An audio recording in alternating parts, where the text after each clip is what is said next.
good morning, good afternoon, good evening, wherever it is you're tuning in from. It's your girl, Clara Alexander in the house. How you doing? Hey, how is everybody? It's been a while. I know. It's like I'm saying this every single time I come up. I'm like, it's been a while. It's been a while. It's been a while. Yeah, but yeah, it has been a minute. But I'm so grateful to be live and share some stuff with you today. Um, Today is actually the 1st of July. So yeah, so for everybody out there wondering, when did she record this? It was on the 1st of July, 2024. So this is 10 years down the line. I'm sure so many things will look so different. You'd be like, oh my God, that hairstyle is so archaic. That hair color. Oh no, it's so black. I mean the dress. Jeez, give me a break. Anyway, what am I going to talk about today? Today I want to continue on my topic, so I've not forgotten it, even though it's been a minute. I've not forgotten what I was talking about, which is about stewardship. And yeah, so today I want to talk about stewardship in relation to relationships, like relational stewardship. Because yeah, I think it's an important one. I think how we steward our relationships is very important. And if we don't know how to steward our relationships, yeah, we're not gonna be great, are we? So yeah, so I feel like stewarding relationships, and that could be, your husband and wife relationships, or your friendships, or or work colleague relationships, all those kind of different relationships that we are blessed to have. Now, I do believe that God has created us to be in relationships because, like, otherwise He would have just created Adam and gone, "Here you go, that's all I need." Why did He create Eve? And why was it be fruitful and multiply? Why was it like go spread your seed and multiply and replenish the earth and have lots of babies and bring lots of children into the world so that they can grow up to also become people that will spread their seeds, and then yada yada yada yada yada, before you know it, you've got a world of how many people? Yeah, a lot. So, but then when you think about it, now everything's about isolation, and everybody's doing a lot of things in isolation. So well, people say they blame social media. I don't know. Like, I just think that depends on what the rhetoric is, and if the rhetoric is saying something and everybody's doing things, and then we're providing people to be able to be isolated. Look at all this VR stuff. That is a world of isolation. It is a fake form of relationship because you don't know the people. Like, you're sat in a cinema room with someone that you've never met, and you don't even know what they look like, and you can't talk about you don't know what their personality is. You don't know if in the real world you would actually be friends with them, or if actually you'll be relational with them. So yeah, it's like people are trying to escape what is real to embrace what is not real, as in, like, this is not from a spirituality, this is not from a godly perspective, this is from a fantasy perspective. Like, they want to have more fantasy than real life. Now, how does this come back to stewarding your relationships? Because we all want to be blessed with relationships. Now, I was listening to a podcast today, and a guy called Arthur Brooks, don't know if you've read any of his books, but actually I read one which was about Build the Life You Want, and he wrote that book alongside with Oprah. It's a smashing book. You should go and get it. He himself is a Christian, so yeah, so a lot of things that he talks about is from a Christian perspective. And you know me, I love everything that talks about things from a Christian perspective because I'm a Christian. So just in case you did not know. But anyway, one of the things that he was talking about today was happiness, and it's like he was saying, and it was in relation to money, and money is something I'm going to talk about further down the line. But he was talking about happiness in relation to money, and he was like saying there's four things that there's four things that you can do with your money. Either was saying there's 5 things that we could do with your money, and there's only 4 of those things that will actually bring you happiness.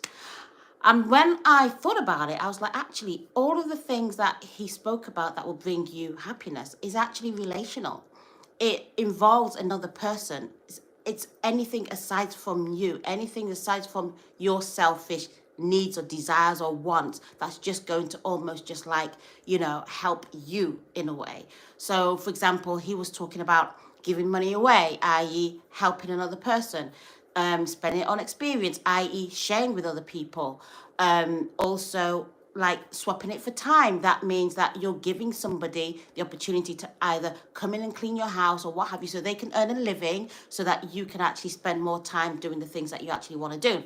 So he was talking about all these things and they were all relational. And I was like, you know what, actually, when we are relational with people, when we share with people, when we spend time with people, when we think about another person's welfare, that actually brings us joy. When we want to make the life of another person better, that brings us happiness.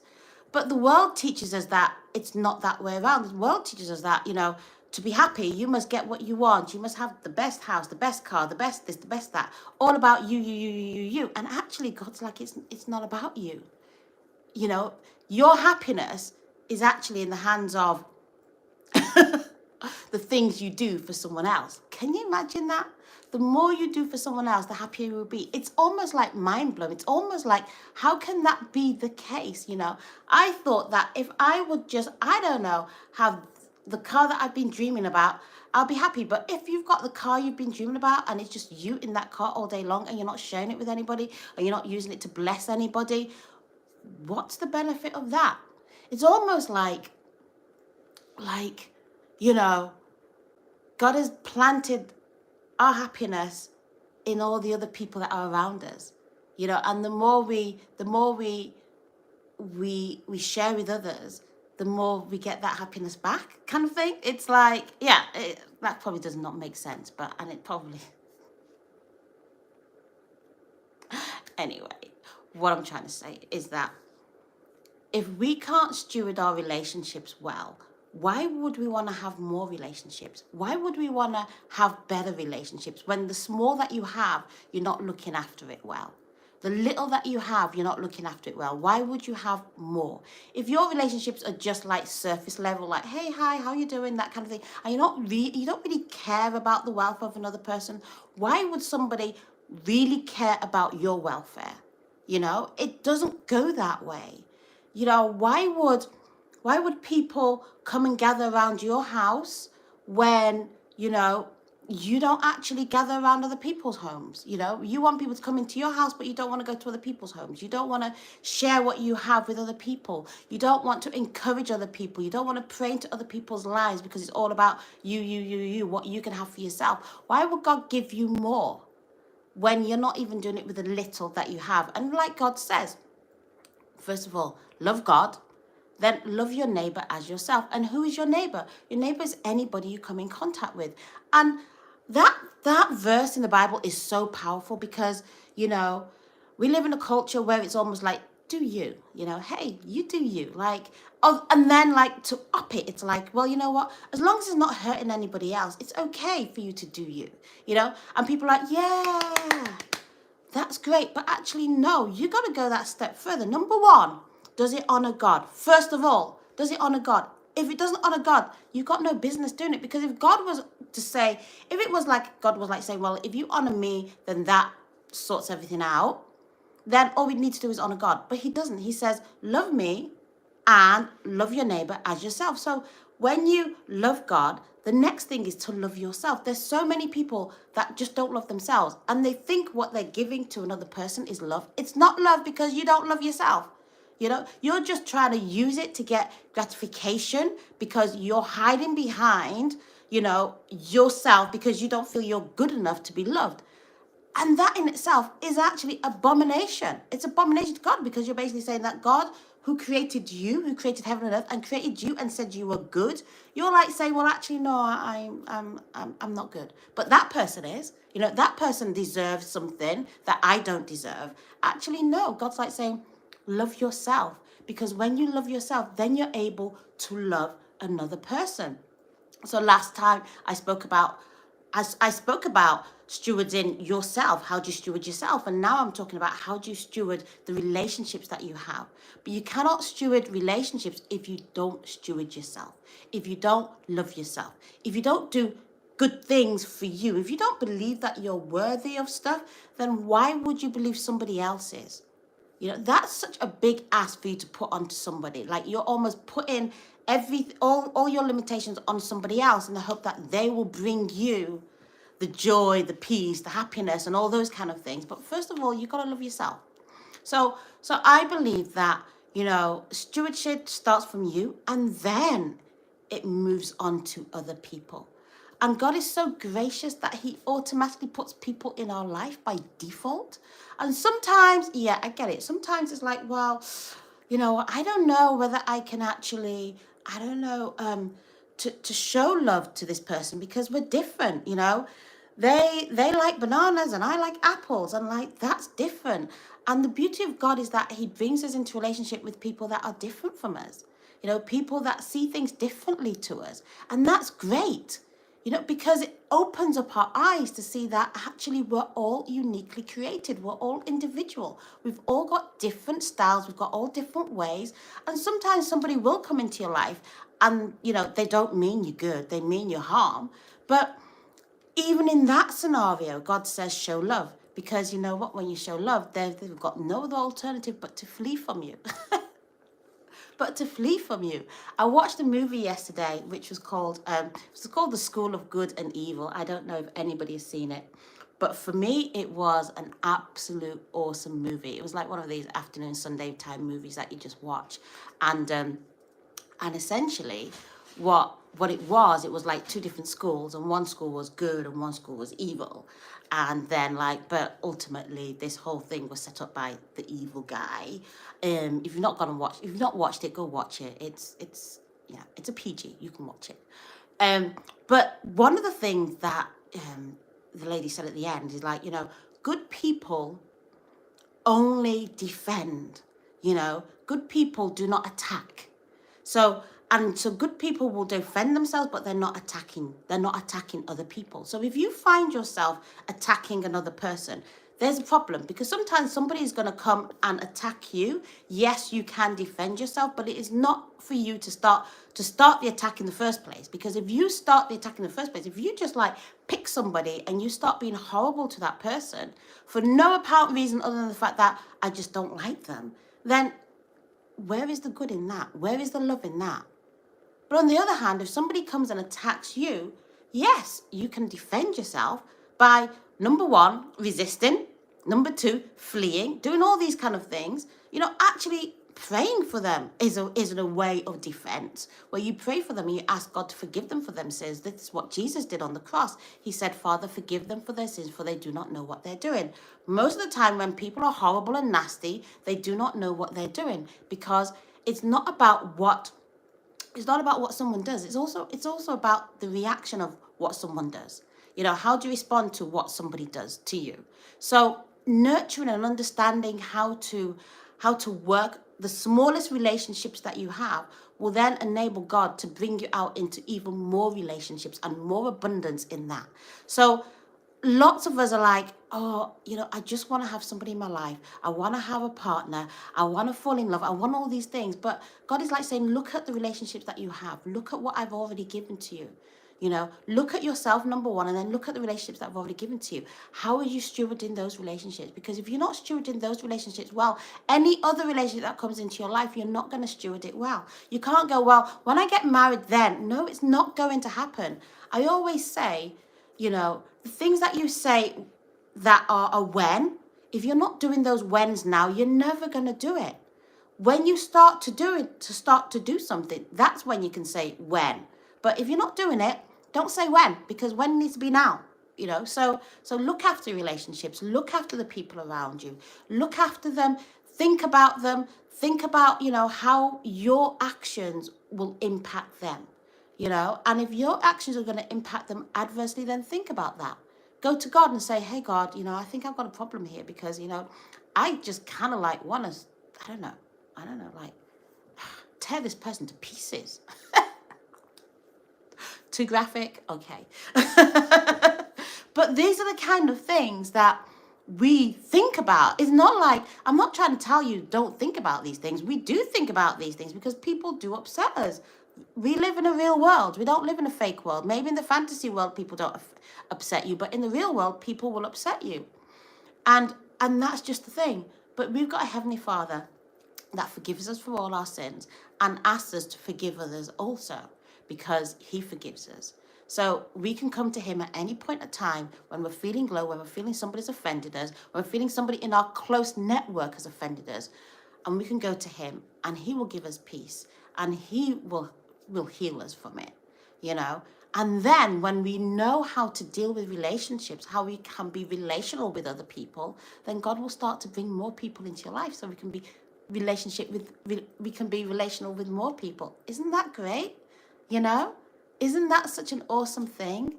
That we can actually get on with more and more people and be relational with more and more people, not because we're trying to win a beauty contest or trying to win a popularity contest as to who's got all the likes, who's got all the Facebook followers, who's got all the Instagram followers, not because we're doing that, but because we really truly want to be relational with another person and we want capacity to be able to share the love that God has given to us and pass that on to other people. That, my friends, is happiness. So that's what I want to talk about today, and I hope it has blessed you in some way. I feel like it's so important to nurture those relationships, and we all have them. There is no reason for anybody to be lonely, no reason at all. And I pray that if anybody is listening to the sound of my voice and is lonely right now and is looking for relational friendships in any form, shape or manner, I pray that God will bring somebody to walk alongside you, and to be there. But know this, what a friend we have in Jesus. Jesus loves us so much. He is our number one friend. He is cheering us up every step of the way. So if you're there and you're thinking you don't have anybody in your life, know that Jesus is in, knocking, saying, hey, let me in, let me in, let me in. Open the door to him. Open up your hearts. Give him your heart and see what he'll do with it. He will do so much. He will transform it. I believe you. I kid you not. The person that's sat in front of you today is not the same person 5 years ago, 10 years ago, 15 years ago, even yesterday, as far close as that, if that is even a word. But just give him your heart because he loves you so much. And as you love other people, you know that if someone loves you, they just want to give you the very best. And when you love someone, you want to give them the very best. So God loves you. He wants to give you the very best. He already has. He gave us Jesus, and Jesus died on the cross for us. That is the very best form of love that one can ever give you or ever show you. So just embrace it. And you know who else loves you? I do. But as I always say, if you want to choose between my love and God's love, hey, don't get it twisted. Choose God's love. Why? Because he loves you way more than I can ever love you. Because his love, oh my gosh, his love is unlimited. And I need to keep tapping into his love all the time. So he's the one that pours out the love. So so go to him first for pouring so that you can pour into somebody else, It will be an awesome day when that happens. And if you already are, and if you feel, I don't know, just like down at this moment, because sometimes that's what Monday does to you. After the highs of the weekend, you can go like that and feel like that on a Monday. Just, tap into God's love because it's just there. The tap is forever flowing for you. It never runs out, it never will. Because he loves somebody else doesn't take away the love he has for you. That's just one thing. Love never ends. It is always constant. It is forever. So grab it, take it, and know that we are so blessed to be able to be in relationships with one another, to be relational with one another, to have one another. Let's just cherish that, Above all things, let's cherish it. So that's all I've got to say for you today. So I hope that has blessed somebody. If you want to chat to me some more, come into my hub, CA hub. Go to claraalexander.com and then just, sign up, register to my hub. Come and say hi. Come and chat with me in the lounge. With some water or I don't know, cocktail or coffee, whatever it is you want, and we can have some chats. So yeah, take care, guys. I will speak to you soon. I'll say soon now because I don't know when it's going to be, but I will make sure it is soon with another topic on stewardship. Yeah, what's it going to be? You got to tune in. Take care, guys. Bye.